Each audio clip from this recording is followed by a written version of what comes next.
कलकत्ता में हुए junior doctor के साथ अमानवीय कृत्य को लेकर देश भर में आक्रोश। कि अगर मैं बोलूं तो he should be hanged till death. ये सबसे पनिशेबल पनिशमेंट होगा उसके लिए, और मेरे हिसाब से वो एक पब्लिक मैसेज भी सेंड करेगा।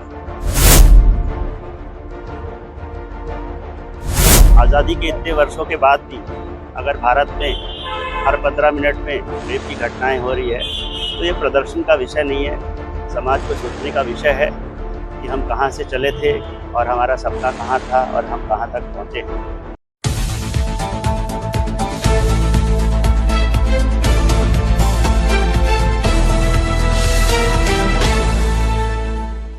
कलकत्ता में ट्रेनी डॉक्टर के साथ हुए बलात्कार के विरोध में भिलाई के स्पर्श हॉस्पिटल के द्वारा डॉक्टर्स और स्टाफ ने आज मौन रैली निकालकर अपना विरोध दर्ज करवाया। इस दौरान पैदल मार्च करते हुए बड़ी संख्या में स्पर्श हॉस्पिटल की महिला स्टाफ ने हाथ में तख्ती लेकर विरोध जताया। वहीं उनका कहना था कि जो लोगों का जीवन बचाने का काम कर रहे हैं उनके साथ इस तरह का अमानवीय कृत्य बहुत ही शर्मनाक है, जिसको लेकर शासन प्रशासन को ऐसे स्थल जहां पर महिलाएं काम करती हैं उनके लिए टास्क फोर्स की नियुक्ति की जानी चाहिए ताकि भविष्य में ऐसी घटनाओं की पुनरावृत्ति न हो। इस दौरान स्पर्श हॉस्पिटल के डायरेक्टर डॉक्टर संजय गोयल और medical director doctor KP Sawant भी तख्ती लेकर मार्च करते नजर आए। आज आप लोग एक मौन रैली के रूप में आप कोलकाता के में जो रेप कांड हुआ है उसका विरोध कर रहे हैं, किस प्रकार का विरोध? ये प्रदर्शन ना कह के हमारी व्यथा कहूँगा। आज़ादी के इतने वर्षों के बाद भी अगर भारत में हर 15 मिनट में रेप की घटनाएं हो रही है तो ये प्रदर्शन का विषय नहीं है, समाज को सोचने का विषय है कि हम कहां से चले थे और हमारा सपना कहां था और हम कहां तक पहुंचे हैं। जहां तक इस घटना का प्रश्न है, जिस अस्पताल में लोगों की जान बचाई जाती है और जिसके द्वारा जो जान बचाई जाती है उसकी जान की हिफाजत हमारा समाज नहीं कर पाया, उसकी आबरू इज्जत की रक्षा हमारा समाज नहीं कर पाया, तो आखिर कब तक? मेरा प्रश्न ये है, आखिर कब तक? दूसरी बात जो कहना चाहूँगा कि कम से कम हमारे ज़िले में एक ऐसा टास्क फोर्स बने कि इस तरह की कोई भी घटनाएं अगर ऐसा लगता है कि हो सकती है तो सबको पता होना चाहिए कि ऐसे अवस्था में क्या एक्शन होना चाहिए और किसको कांटेक्ट करें और उसका रिएक्शन कैसा हो। सर, तो क्या एक दिवसीय जो आप ये जो मौन रैली निकाले तो किसी भी प्रकार का आपके अस्पताल में क्या कोई स्वास्थ्य सुविधाएं क्या बंद की गई है? नहीं, स्वास्थ्य लोगों को स्वास्थ्य प्रोवाइड करना हमारी सबसे बड़ी जिम्मेदारी है। ये हम अपने समाज के लिए नहीं करते हैं, हम अपने प्रोफेशन में जिस तरह की ओथ लेके आते हैं वो हमारी जिम्मेदारी है। हमारे पास 530 स्टाफ है और जो स्टाफ ऑफ थे उन्हीं लोगों को इस प्रदर्शन में शामिल किया। क्या कुछ मांग है जिला प्रशासन राज्य सरकार? हमारा ये प्रदर्शन जो है शांतिपूर्ण प्रदर्शन है। 9 अगस्त की रात को जो कोलकाता में मेडिकल कॉलेज में जो घटना हुई थी, चिकित्सक के साथ जो जघन्य घटना हुई, उनके मर्डर हुआ और उनके साथ दुष्कर्म हुआ, उसके विरोध में हम लोग ये प्रदर्शन कर रहे हैं। और हम शासन से और प्रशासन से ये निवेदन हमेशा रहेगा कि ऐसा कोई कानून बनना चाहिए कि इस प्रकार की घटना की कभी भी पुनरावृत्ति ना हो।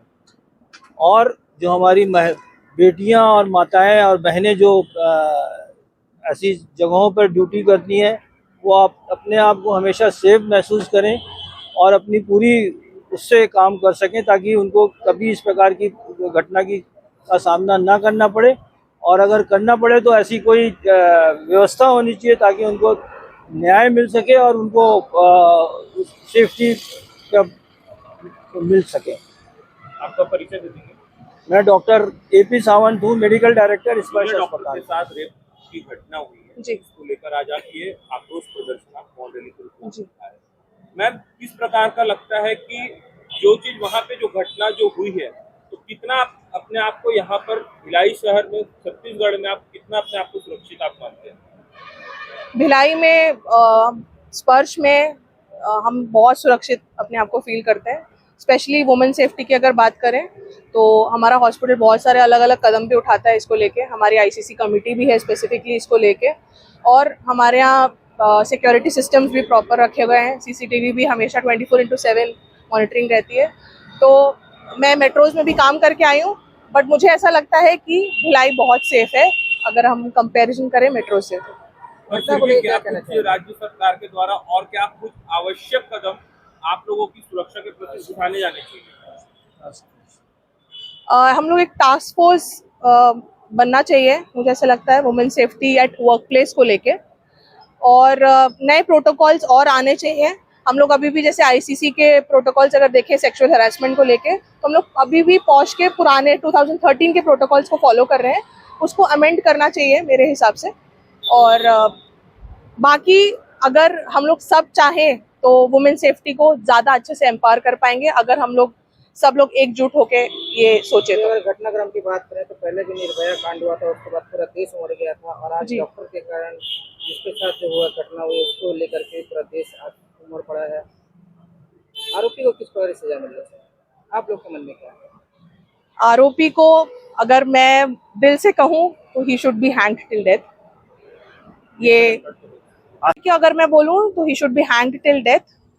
ये सबसे पनिशेबल ऑफेंस, पनिशमेंट होगा उसके लिए, और मेरे हिसाब से वो एक पब्लिक मैसेज भी सेंड करेगा।